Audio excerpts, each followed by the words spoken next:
ഹോസിയ 7-ാം അധ്യായം.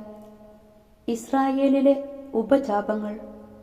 ഞാൻ ഇസ്രായേലിനെ സുഖപ്പെടുത്താൻ ഒരുങ്ങുമ്പോൾ എഫ്രായീമിൻ്റെ അഴിമതിയും സമരിയായുടെ അകൃത്യങ്ങളും വെളിപ്പെടും. അവർ വ്യാജമായി പെരുമാറുന്നു. കള്ളൻ അകത്ത് കടക്കുന്നു, കവർച്ചക്കാരൻ പുറത്തു കൊള്ള നടത്തുന്നു. അവരുടെ ദുഷ്കർമ്മങ്ങൾ ഞാൻ ഓർക്കുന്നുവെന്ന് അവർക്ക് ചിന്തയില്ല. അവരുടെ പ്രവൃത്തികൾ അവരെ വലയം ചെയ്തിരിക്കുന്നു. അവ എൻ്റെ കൺമുൻപിലുണ്ട്. തങ്ങളുടെ ദുഷ്ടത കൊണ്ട് അവർ രാജാവിനെ സന്തോഷിപ്പിക്കുന്നു, വഞ്ചന കൊണ്ട് പ്രഭുക്കന്മാരെയും. അവർ വ്യഭിചാരികളാണ്, ചുട്ടുപഴുത്ത അടുപ്പുപോലെയാണവർ.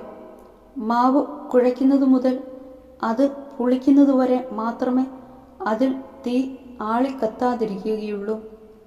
നമ്മുടെ രാജാവിൻ്റെ ഉത്സവദിനത്തിൽ പ്രഭുക്കന്മാർ വീഞ്ഞിൻ്റെ ലഹരിയിൽ ദഹിച്ചു. നിന്ദകരുമായി അവൻ കൈകോർത്തു പിടിച്ചു. ഗൂഢാലോചന കൊണ്ട് അവരുടെ ഹൃദയം തീച്ചൂള പോലെ ജ്വലിക്കുന്നു. രാത്രി മുഴുവൻ അവരുടെ കോപം മങ്ങിക്കിടക്കുന്നു. പ്രഭാതമാകുമ്പോൾ അത് ആളിക്കത്തുന്നു. അവർ അടുപ്പുപോലെ ചുട്ടുപഴുത്തിരിക്കുന്നു. തങ്ങളുടെ ഭരണാധിപന്മാരെ അവർ വിഴുങ്ങുന്നു. അവരുടെ രാജാക്കന്മാർ നിലം പതിച്ചു. അവരാരും എന്നെ വിളിച്ചപേക്ഷിക്കുന്നില്ല. ജനതകളുമായി ഇടകലർന്ന് മറിച്ചിടാതെ ചുട്ടെടുത്ത അപ്പമാണ് എഫ്രായിം. പരദേശികൾ അവൻ്റെ ശക്തി കാർന്നു തിന്നുന്നു. അവൻ അത് അറിയുന്നില്ല. അവൻ്റെ മുടി നരച്ചു തുടങ്ങി. അവൻ അത് അറിയുന്നില്ല. ഇസ്രയേലിൻ്റെ അഹങ്കാരം അവനെതിരെ സാക്ഷ്യം നൽകുന്നു. ഇതൊക്കെയായിട്ടും അവർ തങ്ങളുടെ ദൈവമായ കർത്താവിങ്കിലേക്ക് തിരിയുകയോ അവിടുത്തെ അന്വേഷിക്കുകയോ ചെയ്യുന്നില്ല.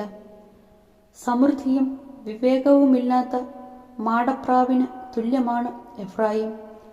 അവൻ ഈജിപ്തിനെ സഹായത്തിന് വിളിക്കുന്നു, അസിറിയായിൽ അഭയം തേടുന്നു. അവർ പോകുന്ന വഴി അവരുടെ മേൽ ഞാൻ വല വീശും. വായുവിലെ പക്ഷികളെ എന്ന പോലെ അവരെ ഞാൻ വീഴ്ത്തും. അവരുടെ ദുഷ്കൃത്യങ്ങൾക്ക് ഞാൻ അവരെ ശിക്ഷിക്കും. അവർ വഴിതെറ്റി എന്നിൽ നിന്ന് അകന്നു പോയിരിക്കുന്നു. അവർക്ക് ദുരിതം. അവർ എന്നെ എതിർത്തു. അവർക്ക് നാശം. ഞാൻ അവരെ രക്ഷിക്കുമായിരുന്നു, എന്നാൽ അവർ എനിക്കെതിരെ വ്യാജം പറയുന്നു. ഹൃദയം നൊന്ത് എന്നെ വിളിച്ചപേക്ഷിക്കുന്നതിനു പകരം അവർ കിടക്കയിൽ വീണ് വിലപിക്കുന്നു.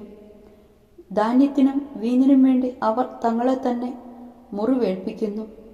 അവർ എന്നെ ധിക്കരിക്കുന്നു. ഞാനാണ് അവരുടെ കരങ്ങൾക്ക് പരിശീലനവും ശക്തിയും നൽകിയത്. എന്നിട്ടും അവർ എനിക്കെതിരെ തിന്മ നിരൂപിക്കുന്നു. അവർ ബാലിലേക്ക് തിരിയുന്നു. അവർ ചതിക്കുന്ന വില്ലുപോലെയാണ്.